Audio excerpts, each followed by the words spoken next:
Assalamualaikum warahmatullahi wabarakatuh. Perkenalkan, saya Rizky Akbar Maulana. Di sini saya akan membuka jalannya presentasi dari kelompok 10 yang nanti akan membahas terkait perkembangan psikofisik peserta didik. Di sini saya tidak sendiri, namun ditemani oleh kedelapan teman saya, yang antaranya ada Mutia Fitri Sabila yang nantinya akan membahas terkait perkembangan usia remaja. Lalu Reina Apriliani yang nanti akan membahas terkait perkembangan kognitif peserta didik. Lalu yang keempat ada Puji Fauzia Nasril yang nanti akan membahas terkait fase perkembangan sosial. Lalu ada Anissa Asadifadila Yosiana yang nanti akan membahas faktor emosi dalam sosial. Lalu ada Indah Lestari yang nanti akan membahas terkait perkembangan moral peserta didik. Lalu ada Wendy Rio Wijaya yang nanti akan membahas faktor perkembangan moral peserta didik. Lalu yang terakhir ada Elsa yang akan membahas terkait hubungan psikofisik peserta didik.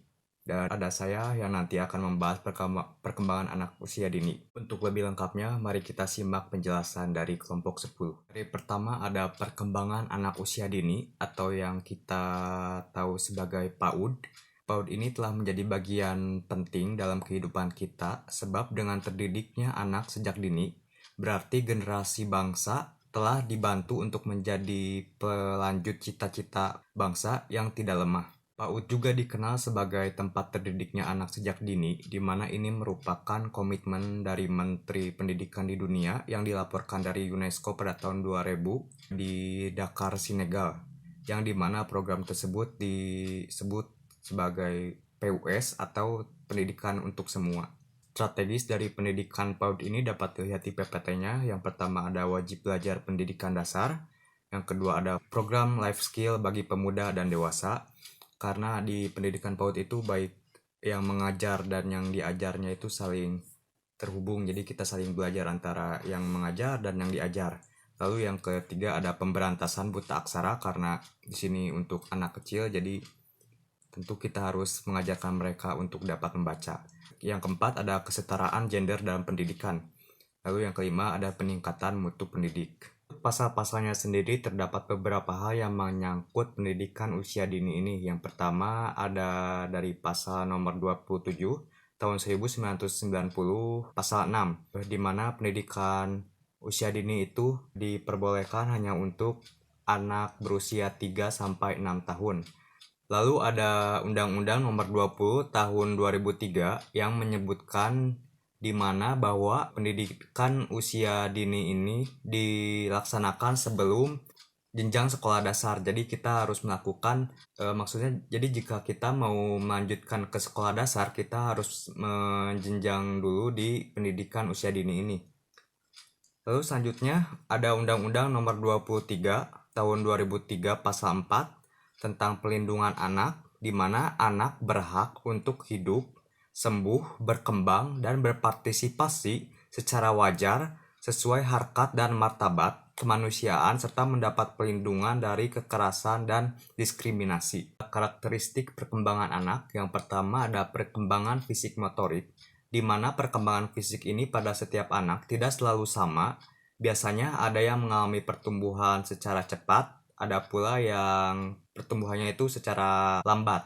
Nah, pada masa kanak-kanak, pertumbuhan tinggi dan pertambahan berat badan relatif seimbang. Kedua ada perkembangan kognitif, di mana istilah kognitif ini merupakan konsep luas dan inklusi yang mengacu pada kegiatan mental yang tampak dalam pemerolehan organisasi dan penggunaan pengetahuannya. Ketiga ada perkembangan sosioemosional. Terdapat 3 temperamen anak. Yang pertama ada anak yang mudah diatur, di mana si anak ini mudah dalam beradaptasi dengan lingkungan barunya.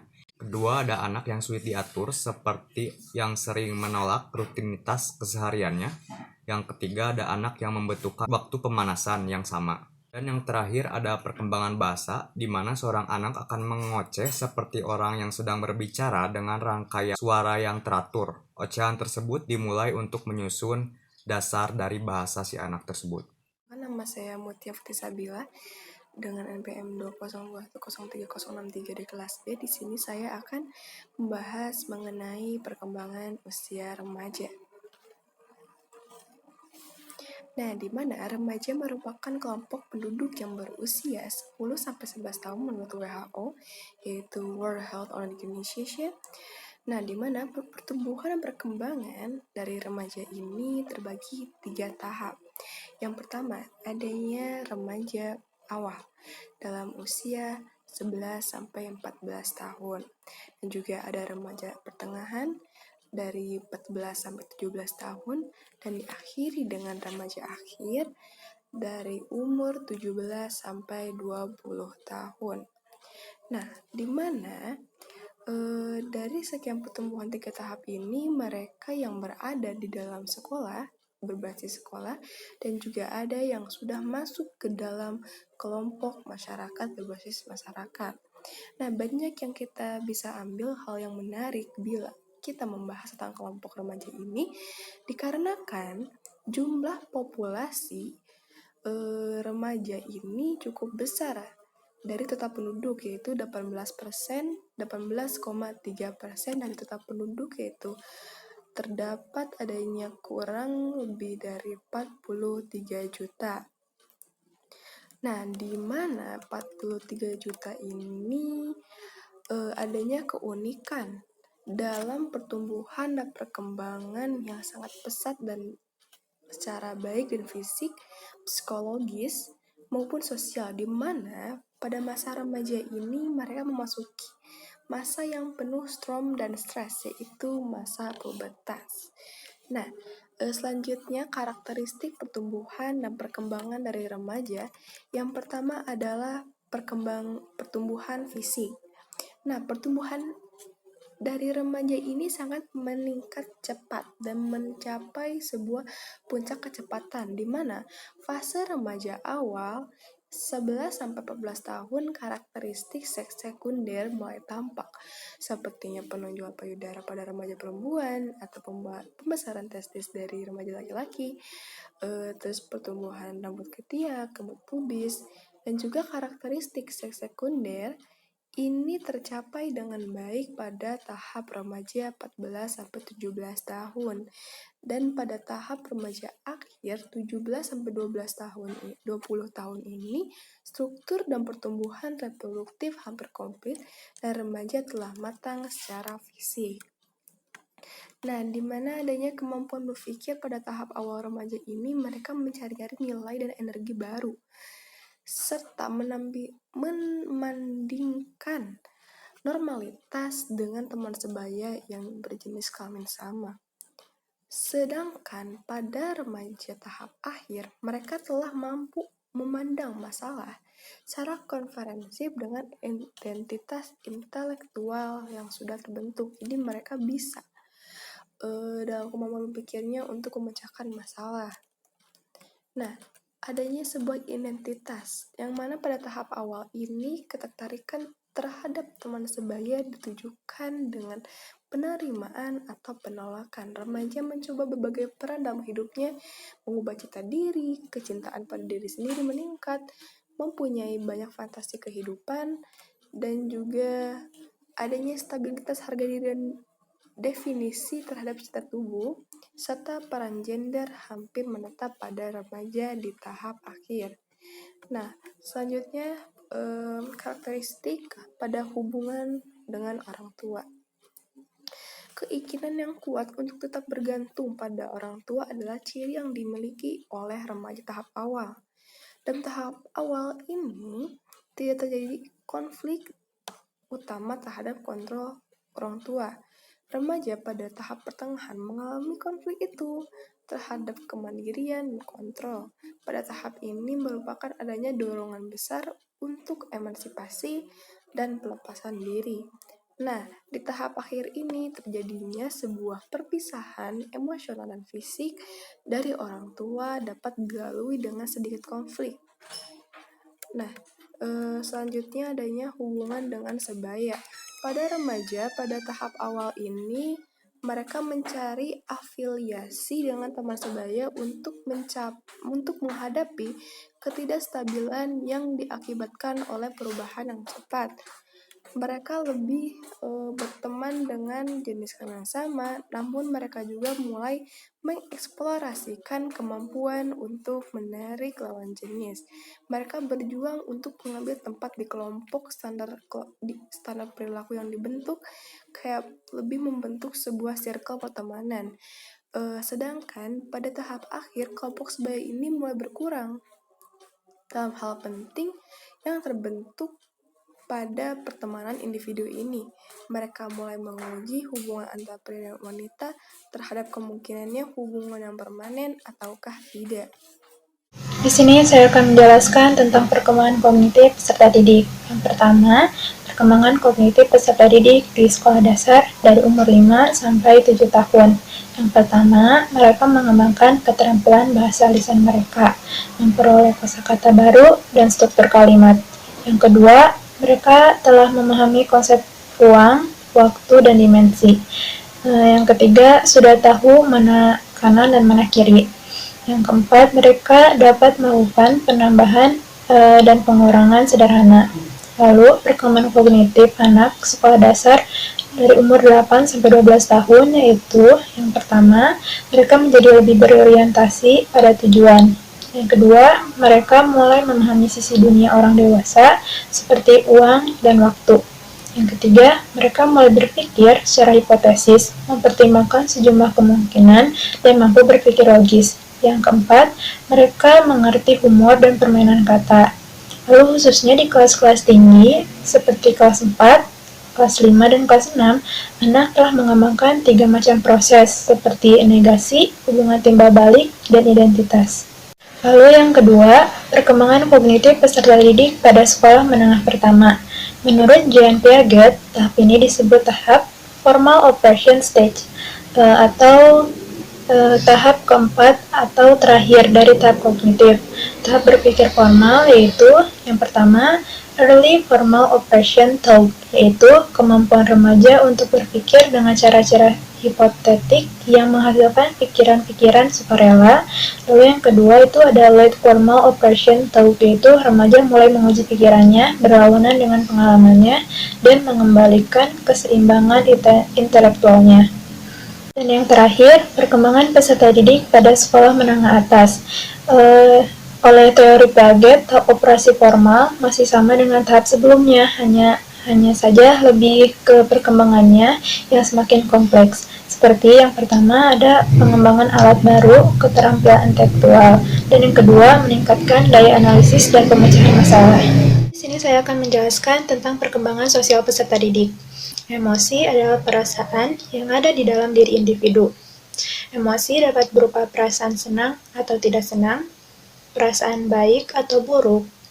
Dalam World Book Dictionary 1994, emosi didefinisikan sebagai berbagai perasaan yang kuat, perasaan benci, takut, marah, cinta, senang, dan kesedihan. Lalu, macam-macam perasaan tersebut adalah gambaran dari emosi. Goleman menyatakan bahwa emosi merupakan pada suatu perasaan atau pikiran-pikiran khasnya, suatu keadaan biologis dan psikologis serangkaian kecenderungan untuk bertindak. Menurut Papalia 2011, Fondasi Perkembangan Psikososial mencakup emosi dan pengalaman awal anak bersama dengan orang tuanya. Anak memiliki kebutuhan untuk berinteraksi dengan orang lain. Kebutuhan sebagai makhluk sosial ini telah aktif dikembangkan anak sejak lahir. Saya akan menjelaskan fase perkembangan sosial. Pada umur 0-1 tahun, fase perkembangan ini dinamakan trust vs mistrust. Karena pada perkembangan perilaku tahap pertama ini adalah tahap pengembangan rasa percaya diri kepada orang lain, sehingga mereka sangat memerlukan sentuhan dan pelukan. Pada umur 2-3 tahun, fase perkembangan ini dinamakan autonomi PSM. Karena pada perkembangan perilaku tahap ini bisa dikatakan sebagai masa pemberontakan anak atau masa nakalnya. Pada saat ini, anak sangat terpengaruh oleh orang-orang penting di sekitarnya, misalnya orang tua atau guru. Pada umur 4-5 tahun, fase perkembangan ini dinamakan inisiatif vs goal. Pada perkembangan perilaku ini, Mereka banyak bertanya dalam segala hal, sehingga terkesan cerewet. Mereka juga mengalami pengembangan inisiatif atau ide. Pada umur 6-11 tahun, fase perkembangan ini dinamakan industri vs inferiority. Pada perkembangan perilaku ini, mereka sudah bisa mengerjakan tugas-tugas sekolah dan termotivasi untuk belajar. Namun, masih memiliki kecenderungan untuk kurang hati-hati dan menuntut perhatian. Kemudian, materi yang selanjutnya. Menurut Sunjoyo 2002, emosi merupakan dasar dari perkembangan kepribadian dan sosial. Emosi itu penting karena peserta didik memiliki kebutuhan untuk, yang pertama, mempertahankan diri. Maksudnya, emosi akan mengingatkan peserta didik jika ada kebutuhan alamiah yang tidak terpenuhi. Kemudian yang kedua, membuat keputusan. Bayi menangis karena lapar dan baru berhenti setelah diberi ASI. Hal ini terjadi karena bayi bisa merasakan dan menginginkan ASI. Kemudian yang ketiga, menciptakan batasan. Maksudnya, ketika anak merasakan tidak nyaman dengan perilaku orang lain, emosi akan mengingatnya. Jika meyakini apa yang dirasakan dan mampu mengekspresikannya, orang akan tahu apa yang kita rasakan. Kemudian yang keempat, komunikasi. Komunikasi ini yaitu emosi menjadikan peserta didik dapat berkomunikasi dengan orang lain. Ekspresi ini wajah yang beragam dapat menggambarkan keanekaragaman emosi. Kemudian yang terakhir, menciptakan kesatuan. Emosi menjadi sumber potensial yang terbesar untuk menyatukan umat manusia. Adanya emosi yang terbangun antara guru dan peserta didik akan menciptakan suatu rasa kesatuan dan kebersamaan. Ini saya akan menjelaskan tentang perkembangan moral peserta didik. Piaget membagi perkembangan moral peserta didik menjadi 3 fase, yaitu yang pertama fase absolut. Anak lebih menghayati peraturan sebagai suatu hal yang dapat diubah karena berasal dari otoritas yang dihormatinya.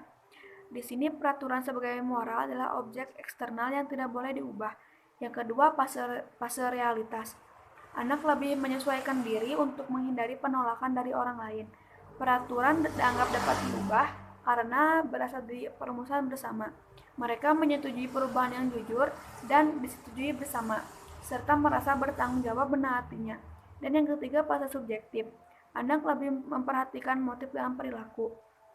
Perkembangan moral dipengaruhi oleh upaya membebaskan diri dari ketergantungan pada orang tua, meningkatkan interaksi dengan sesama, dan berkontrak dengan pandangan lain. Dengan interaksi yang bertambah luas, anak makin mampu memahami pandangan orang lain dan berbagi aturan untuk kehidupan bermoral dalam kebersamaan.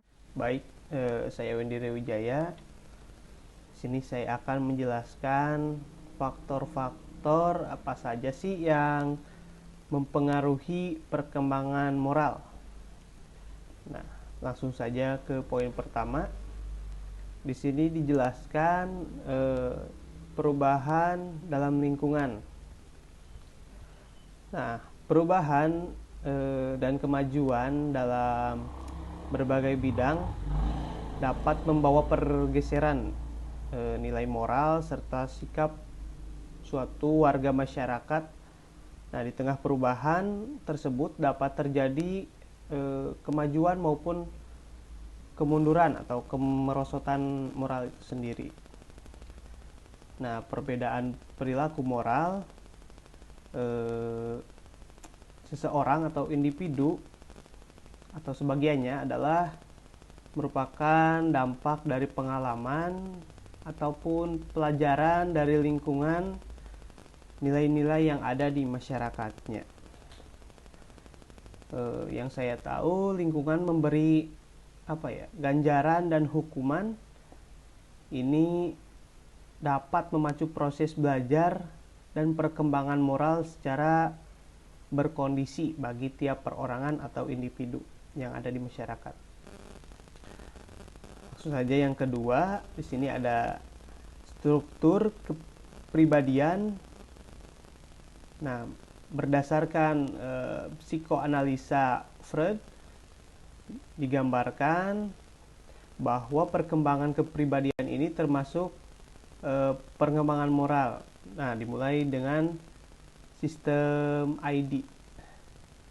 selaku aspek biologis yang irasional dan tidak disadari. Artinya sadar tidak sadar dalam melakukan perkembangannya.